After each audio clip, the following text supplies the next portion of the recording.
is really an introduction to something else. So this in itself won't really have a conclusion. But everything in the world gets its chiyus from its life force, gets from Hashem, gets from kedusha.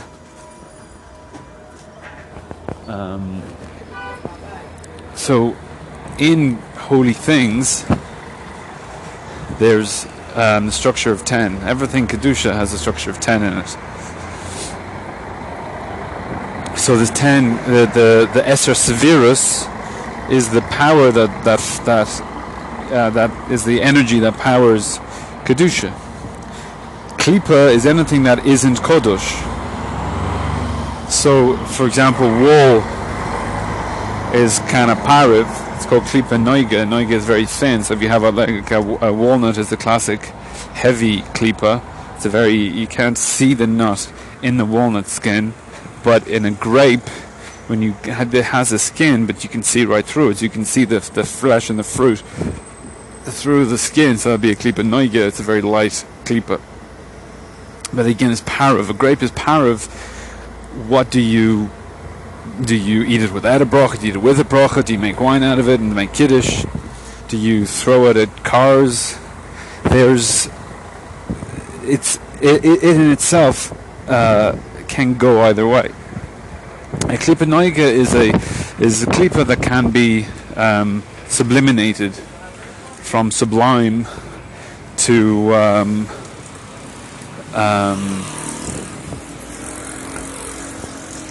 you're able to do birurim in the item and separate the kedusha, find the kedusha it's in, or find the potential of the kedusha in that item. So you have klipa, and then you go in, you use it for kedusha, or find the kedusha in the klipa, and that's birurim. But again, as a side point, the worlds go up on Shabbos, and therefore basically there is no klipa on Shabbos, so that's why beer is also quite rare. Now, the problem with klipa is that it denies the kedusha that's in it, so it kaviyachol swallows it up. So all the power of holiness that goes into klipa gets swallowed up inside the kli, inside the klipa itself.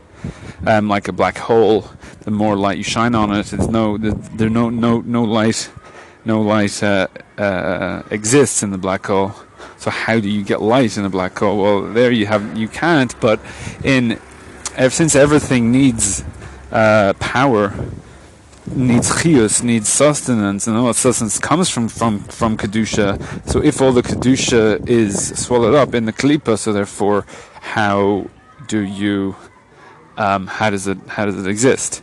So there we have the 11th element, which is a makif. A makif is something that surrounds. So anything that's inside the keli, then I get it, and I can be poil on it. I can act on it.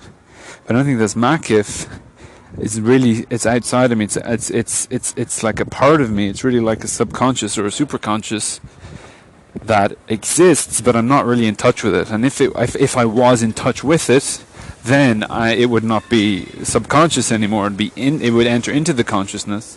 But the problem with klipa is that any kedusha that enters into the consciousness would therefore just be swallowed up, and therefore that can't be. So there has to have this power of kedusha that is basically outside the kelim, which is a makif.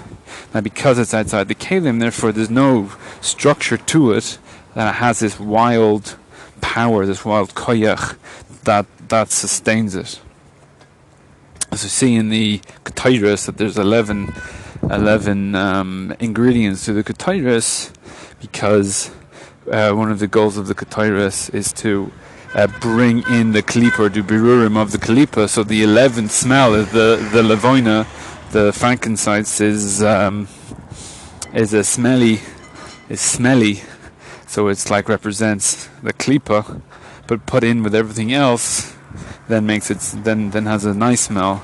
So that part of the burning of the ketairos is the birurim of the klipa, and therefore it's number 11.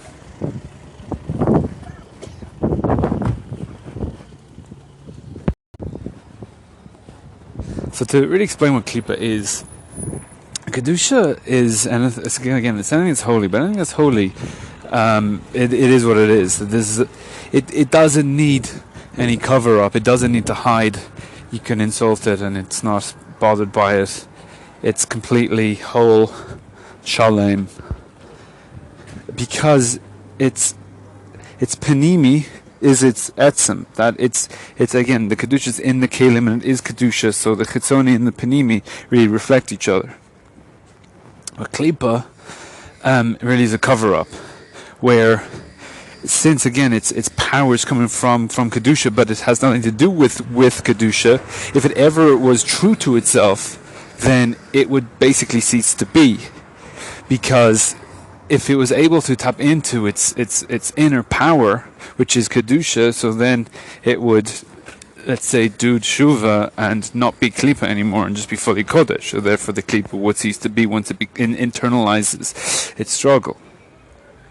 So what the klipa has to do is have a cover up, and it has to be mastir and trick into. He needs to trick people, otherwise it can't exist. So, I mean, a classic example of Klipa would be Bernie Madoff. If everyone's giving him tons of money, and he's making tons of money, but if anyone actually knew what was going on, no one would be giving him a penny. If you actually knew what this guy was, what he was doing with the money, and what the status of the investments were, then no one would give him any money. But the only way that it could continue was because there's a cover up there. So, for example, if you ask a question in Judaism, and the answer is you can't ask that question, or you're an apicorsis, or there is no answer to that.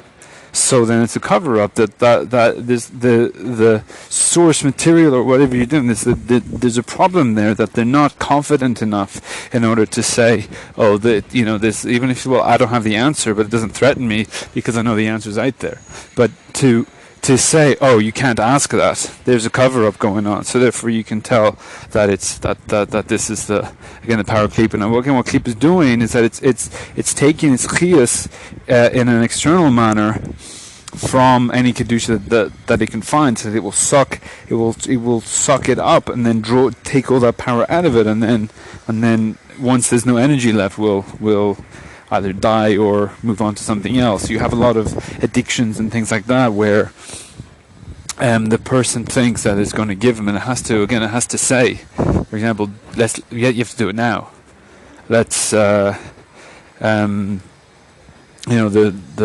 donut is jumping up and down saying, eat me, you don't have time to go and check out of me. Or if you're in Vegas and you want to gamble, and there's this big thing, you want to put 10 grand on red, but you don't know if it's a good idea or not. If you went on Google and did some research to see if it's a good investment or not, and you took a week to think about it, then you're probably not going to do it. But in the heat of the moment, the Klipa is saying, let's do it. You have to do it now. You don't have any time to make any decisions. This is the time, this is the fate, this is it. So build up now, because if you have any time to think about it, so therefore, if not thinking about it is really shining light on this decision or on this idea, and then once you shine a light on it, everything goes away. So therefore, that's the Klipa. But something that you shine a light on and it's still there, so then that's kedusha. So anything that's wholesome, and you say, well, let me think about it, and then a week later it's still a good idea. So then that's the koyach of a kedusha.